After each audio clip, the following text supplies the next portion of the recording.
repair the damage from Sunday and last Thursday. Yeah. Let's hope we don't miss many chances tonight.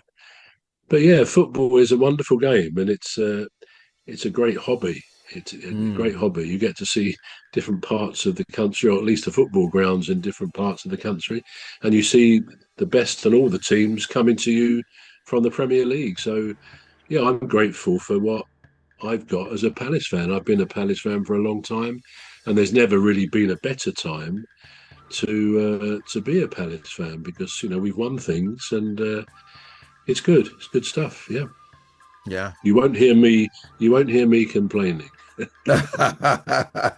No, I can definitely see where you're coming from because Palace, if any team is playing Palace at least from last season and this season, any team comes up in a fixture and it's against Palace, they're scared. They are Yeah. scared. They're worried. It doesn't matter what team it is. They are genuinely Mm, worried because they know Palace is capable of, yeah. winning. Or yeah.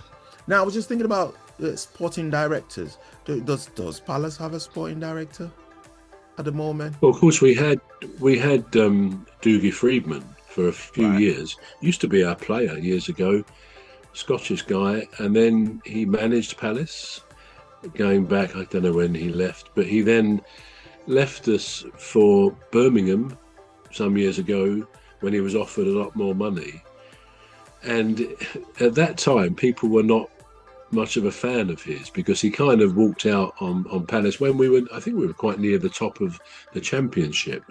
So it probably would have been, I don't know, 2008 or 9, something like that, Mm. thereabouts. But when he came back fairly quietly, not unannounced, but he wasn't sort of shown to the crowd on a match day or something like that. But he became director of football, sporting director, and obviously assembled 2 or 3 other guys, other coaches, scouts for his team. And for a while, people thought, well, what does he do to earn his money? We don't seem to be getting decent players coming in because we've got a good academy, but no academy produces many players for the top team in a league. Mm. But then he did start to produce results, and we can go back to, as I say, Elise, who I think came from Reading. Eze, I think, came from QPR, Queen's Park Rangers. Wharton, he came from, again, my mind is, I've forgotten, but it might be Blackburn. But he's also got a brother who plays for that team as well. I think it was Blackburn he came from, but I might be wrong on that.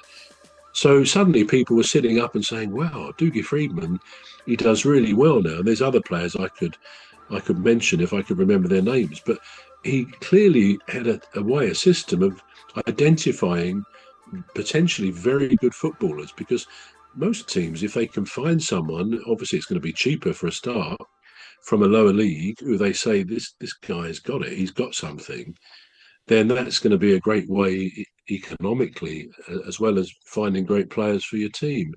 So Dougie Freedman was very good. And then, was it a year ago, perhaps a bit less, maybe early this calendar year, he left to go to Saudi for presumably a similar job, I imagine, maybe a manager's job, I don't remember.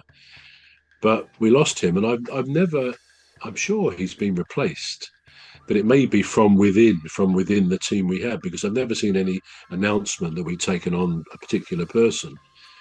So in that sense, it's a shame because we don't seem to have come up in the last few months anyway with a player they really got their eyes on. You read sometimes, oh, they've got their eyes on this player.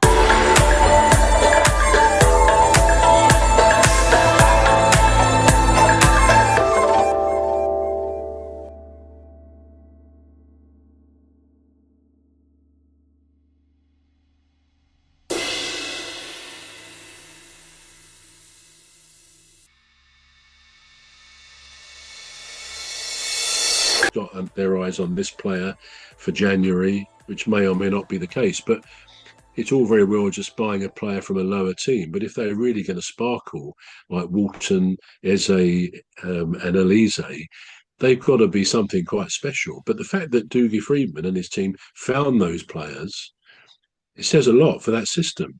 You know, when it was first brought into teams, this idea of a director of football, a sporting director, Mm. I felt that it's kind of overriding the manager a bit. Surely it should be the manager who decides who he wants.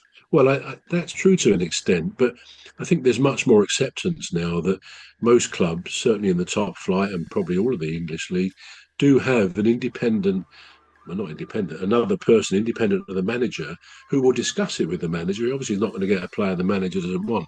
And we all know, for example, with Palace, Glasner wanted Kamada because he worked with him before, and he wanted Lacroix, Max, the French chap, Max Lacroix, both of whom are very, very good players. I mean, interestingly, Kamada, I think he's Korean or Japanese, I can't remember.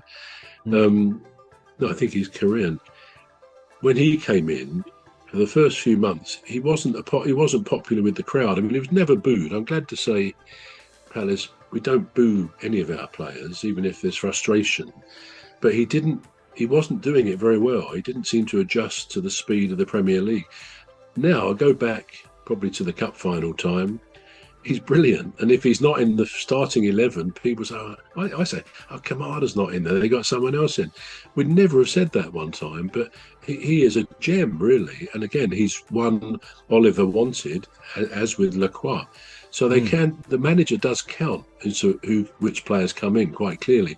It will be interesting if sporting director wanted somebody and the manager didn't, as to what would happen. I hope the manager would win.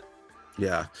So we're gonna bring it to an end this session, and we're gonna go into the next section of the program, the football referee.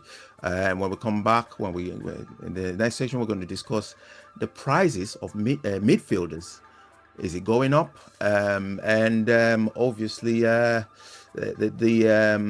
West Ham player that was being red carded, Parqueta, the Brazilian international, and so much more. So stay tuned. Join us again in the next section as we transition to the next section. I've been Emmy Hikins and been listening and watching the football referee. And I'm Trevor Gear. Join us again in a minute.